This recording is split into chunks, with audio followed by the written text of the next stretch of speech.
Welcome guys RUHSM के channel में आपका बहुत बहुत स्वागत है। सो गाइज, जैसा कि आपको पता है कि आपके एग्ज़ाम बहुत ही ज़्यादा नज़दीक है और ऐसे में आपको प्रिपरेशन अच्छी करनी चाहिए। सो गाइज, ये तो पक्का है कि आपके एग्ज़ाम में आपसे कोविड-19 यानी कि कोरोना वायरस से क्वेश्चन पूछे जाएंगे। ठीक है, कोरोना वायरस को समझना हमारा फ़र्ज़ है और इससे किस प्रकार के मल्टीपल चॉइस क्वेश्चन बन सकते हैं वो भी समझना हमारा फ़र्ज़ है। ठीक है, तो अगर प्रिपरेशन पहले हो जाती है तो वही काम देती है। ठीक है, तो आपके जो एग्ज़ाम है ना वहाँ पर इनसे रिलेटेड क्वेश्चन आएंगे। तो चलिए कोरोना वायरस को हम समझ लेते हैं ताकि क्वेश्चन आ जाए तो हम घबराए नहीं। ठीक है, तो चलिए। सो गाइस, जैसा कि आपको पता है कि कोरोना वायरस बहुत ही खतरनाक वायरस है और इसकी स्ट्रक्चर कुछ इसी प्रकार के होती है। ऑल इन्फॉर्मेशन यहाँ पर हम गेन करेंगे जहाँ से आपके क्वेश्चन बन सकते हैं। तो पहले इसको समझ लेते हैं कि आखिरकार ये है क्या कोरोना वायरस। तो चलिए। सो गाइस, जैसा कि आप यहाँ पर देख पा रहे होंगे कि कोरोना वायरस कई प्रकार के वायरस का एक समूह है, ग्रुप ऑफ। ठीक है, मैनी वायरस, जो स्तनधारियों और पक्षियों में रोग उत्पन्न करता है। जी हाँ, बिल्कुल, स्तनधारियों और पक्षियों में। हर लाइन इंपॉर्टेंट है गाइज, चाहे तो आप लिख सकते हो, अंडरलाइन कर सकते हो। और यह एक प्रकार का RNA वायरस है। कौन सा है? RNA virus. एग्जाम में क्वेश्चन बन सकता है कि जो कोरोना वायरस है वो किस प्रकार का वायरस है। ऑप्शन में दिए जा सकते हैं आपके RNA virus, option B DNA virus, option C है RNA DNA दोनों, option D all of this उपयोग से डी। अगर आपको ये चीज़ पता होगी कि ये RNA है तो आप इसको सही करके आओगे और अपना रैंक को और बेटर बना लोगे। सो गाइज, ये जो कोरोना वायरस है ये RNA वायरस है। इसके कारण मानव में श्वास तंत्र संक्रमण पैदा हो सकता है, यानी कि रेस्पिरेटरी इन्फेक्शन, जिसकी गहनता जैसे कि सर्दी जुकाम से लेकर अति गंभीर जैसे मृत्यु तक, मौत तक हो सकती है। ठीक है, गाय और सूअरों में इसके कारण अतिसार हो सकता है। जब देखो ये किसी को छोड़ेगा ना, जानवर भी इसको, जानवर पक्षी किसी को भी नहीं छोड़ रहा है। तो जबकि इसके कारण मुर्गियों के ऊपरी श्वास तंत्र के रोग उत्पन्न होते हैं। बहुत ही डेंजर से गाइज, ये स्तनधारियों को भी लपेटे में ले रहा है और पक्षियों को भी, और मुर्गियों को, अतिसार जानवर सबको ले रहा है। ठीक है, इनकी रोकथाम के लिए कोई टीका और एंटीवायरल दवाइयाँ उपलब्ध नहीं है और उपचार के लिए प्राणी की अपनी प्रतिरक्षा प्रणाली पर डिपेंड करता है कि आपकी अपनी इम्यून पावर कितना है। जिसका इम्यून पावर अच्छा है तो वो तो इसे लड़ लेगा, बट जिसकी इम्यून शक्ति इतनी नहीं है, अब आप साइंस के स्टूडेंट हो, जानते हो कि इम्यूनिटी पावर क्या होती है, समझाने की बात नहीं है। ठीक है, इम्यूनिटी पावर का चैप्टर भी हमने पढ़ा था। तो इम्यूनिटी बढ़ाओ, अगर वीक है तो। अब आप बोलें सर कैसे बढ़ाए, तो सिंपल सी बात है कि एक्सरसाइज करो, डाइट अच्छी लो। ठीक है, और आयुर्वेदिक नुस्खे भी खूब सारे हैं तो उनका यूज करो। प्रतिरक्षा प्रणाली पर निर्भर करता है। अभी तक रोग लक्षणों जैसे कि निर्जलीकरण या डिहाइड्रेशन, ज्वर आदि का उपयोग करके ही इनका उपचार किया जा रहा है ताकि कुछ आराम मिल सके। ठीक है, ताकि संक्रमण से लड़ते हुए शरीर को थोड़ी शक्ति बनी रहे। तो ये तो इसकी बेसिक फंडा हो गया कि ये है क्या। ठीक है, ये एक प्रकार का RNA वायरस है और इनमें इसके कारण ये रेस्पिरेटरी यानी कि श्वसन तंत्र को इफेक्ट करता है। ये कैसे स्प्रेड होता है गाइज, आपको पता है कि जैसे कोई कांसता है, छींकता है, तो उसके जो ड्रॉप्स होते हैं, एयर ड्रॉप्स, जो बूंदें होती है उसके नाक से निकलने वाली, मुंह से निकलने वाली, वही अगर दूसरों को रेस्पिरेटरी सिस्टम में चली जाए, नाक के थ्रू ही जाएगी, तभी तो कहते हैं कि मास्क लगाओ ताकि वो बूंदें जाए नहीं, और वो आपके लंग्स तक चली जाती है और वहाँ पर कोरोना वायरस जो उसके थ्रू पहुँच के इन्फेक्शन करता है। इसी कारण डिफ़िकल्टी होती है श्वास लेने में। तो ये बेसिक फंडा इसका। चलते आगे। ये इसकी स्ट्रक्चर है, माइक्रोस्कोप में देखी गई है। ये देखिए।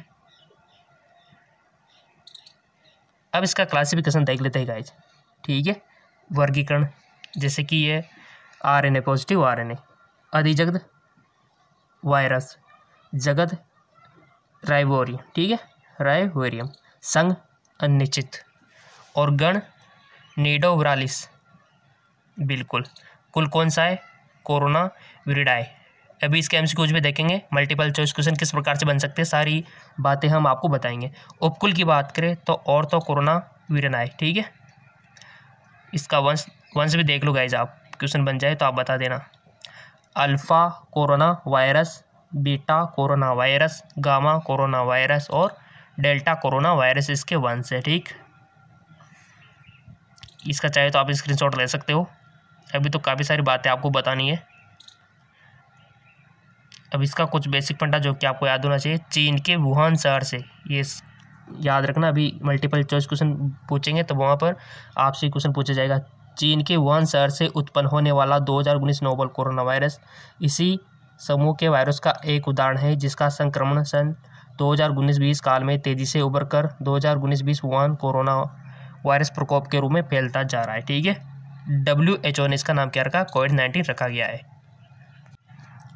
गाय जिसका नाम कोरोना क्यों पड़ा ये भी देख लो। कोरोना का अर्थ होता है मुकुट, और इस वायरस के कणों के इर्द गिर्द उभरे हुए कांटे जैसे ढांचों से इलेक्ट्रॉनिक सूक्ष्मदर्शी से मुकुट जैसा आकार दिखता है, जिस पर इसका नाम रखा गया था। ठीक है, सूर्य ग्रहण के समय चंद्रमा सूर्य को ढक लेता है तो चंद्रमा के चारों ओर किरण निकलती प्रतीत होती है, उसको भी कोरोना कहते हैं। अभी स्ट्रक्चर हम आपको दिखा देते हैं।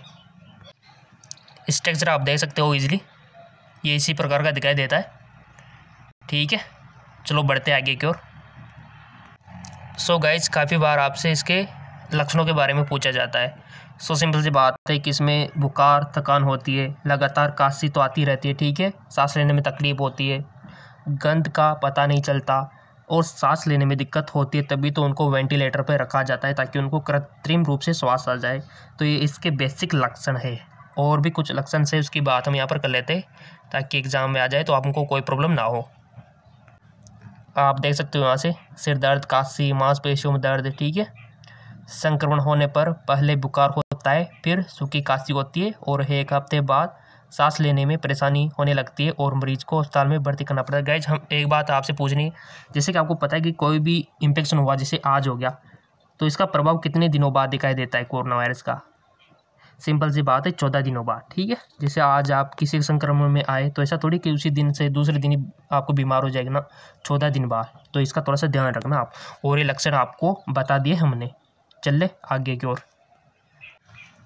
सो गाइस, ये कुछ बेसिक बातें हैं कोरोना वायरस के बारे में, इसको देख लेते, थोड़ा सा एडजस्ट कर लेते। जैसे कि यहाँ पर पूछा गया कि 2019 यानी कि जो कोविड-19 आप बोल रहे हो, नोवल कोरोना वायरस क्या है। So guys, novel corona virus एक नया वायरस है जो पहली बार चीन के वुहान प्रांत के वुहान शहर में पाया गया। इसे नोवल या नया इसलिए कहा गया क्योंकि ये पहले कभी नहीं देखा गया था। ठीक है, तो ये बेसिक इन्फॉर्मेशन है। थोड़ा आगे की ओर चलते हैं।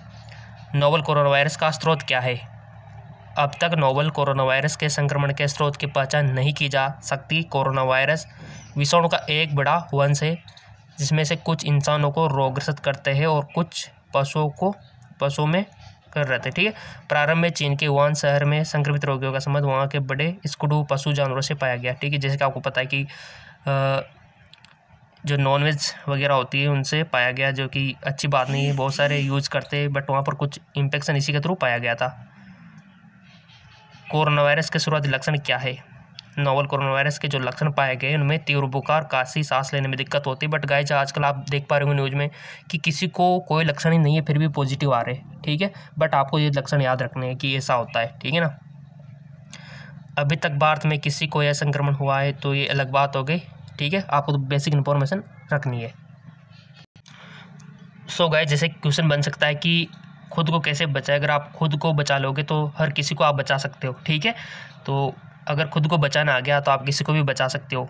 जैसे कि आपको सोशल डिस्टेंसिंग बनाना चाहिए, आपको मास्क का यूज करना चाहिए, और मास्क के बारे में भी कुछ इन्फॉर्मेशन है वो भी हम आपको देंगे। खांसते छींकते समय मुंह ढक लेना चाहिए और काफ़ी सारे सैनिटाइज़र का उपयोग करना चाहिए। ये सारी इन्फॉर्मेशन आपको पता रखना चाहिए और दूसरों को भी ये एडवाइस देना चाहिए आपको। सो गाइज, इसमें जो मास्क पहनना आपको जो ज़रूरी है, ये 3 लेयर का होना चाहिए मास्क, तभी जाके आप इनसे बच सकते हो। 3 लेयर का मास्क होना कंपलसरी है। सो गाइज, आपको मास्क पहनना ज़रूरी है। ठीक है, ताकि कोई भी ड्रॉप कोरोना वायरस आपके रेस्पिरेटरी सिस्टम में एंटर नहीं कर सके। ठीक है, तो ये तो कंपलसरी हो गया है आजकल। बढ़ते आगे की ओर। बार बार सैनिटाइज़र से अपने हाथ धोए। सैनिटाइज़र में क्या होता है? एल्कोहल। ठीक है, तो इसका थोड़ा सा आपसे क्वेश्चन पूछा जाए तो एल्कोहल आपको बता देना है और सैनिटाइज़र का उपयोग आप ज़रूर करें। सो गाइज, ये बेसिक फंडे आपको याद रखने हैं कि आपको सैनिटाइजर से हाथ धोना है, मास्क आपको पहनना है ताकि कोविड-19 से आप बच सको। और ये जो भी टाइम चल रहा है और ये आपके फेफड़ों को इफ़ेक्ट करता है, लंग्स को इफ़ेक्ट करता है, ठीक है। और इसी प्रकार और भी इसके जो क्वेश्चंस बन सकते हैं उनको हम यहाँ पर देख लेते हैं। जैसे कि आपको पता है कि ये बड़े गोलाकार कणों के रूप में होता है। वायरस के कणों का व्यास कितना होता है? 120 नैनोमीटर होता है। वायरस कैप्सूल में एक लिपिड बाइलेयर होता है जहाँ मेम्ब्रेन आवरण होता है। गाइज अभी एमसीक्यूज की बात हम करेंगे, एमसीक्यूज, ठीक है। मल्टीपल चॉइस क्वेश्चन आपकी बिल्कुल फिक्र नहीं करें, नीचे डिस्क्रिप्शन में लिंक दिया हुआ है इसी के एमसीक्यूज का, कोरोना के एमसीक्यूज का नीचे डिस्क्रिप्शन में लिंक दिया हुआ है, वहाँ से आपको इसके एमसीक्यूज का वीडियो मिल जाएगा, पहले बनाया हुआ है आपके लिए, ठीक है। डिस्क्रिप्शन में लिंक दिया हुआ है इसका एमसीक्यूज वीडियो। कोरोना वायरस का एक उपसमूह, ठीक है, बीटा कोरोना वायरस, जैसा कि अभी हमने पढ़ा था, ये आपको याद रखना है गाइस, प्रोटीन, ठीक है। कैप्सूल के अंदर न्यूक्लियो कैप्सिड होते हैं जो कि न्यूक्लियो कैप्सिड प्रोटीन की कई परतों से बना है। ये आरएनए एक विषाणु होता है और आरएनए होता है खासकर जीनोम। इस विषाणु में एकल आरएनए युक्त जीनोम पाया जाता है। कोरोना वायरस के जीनोम का आकार लगभग 27 से 34 किलोबेस तक होता है, ठीक है गाइज। और इसके एमसीक्यूज की बात करें, हमने मल्टीपल चॉइस क्वेश्चन आपसे वादा किया था, तो नीचे डिस्क्रिप्शन लिंक दे रखा है इसके एमसीक्यूज का कि किस प्रकार से क्वेश्चन बन सकते हैं। और काफ़ी अच्छा वीडियो है, देखो गाइज, अगर उसको नहीं देखा तो ये सब अधूरा है, क्योंकि इस किस प्रकार के क्वेश्चन बन सकते हैं वो तो आप उसी वीडियो से समझ पाओगे, सीख पाओगे। उसका लिंक हमने दे दिया है, नीचे डिस्क्रिप्शन पे जाओ और पालो वीडियो को।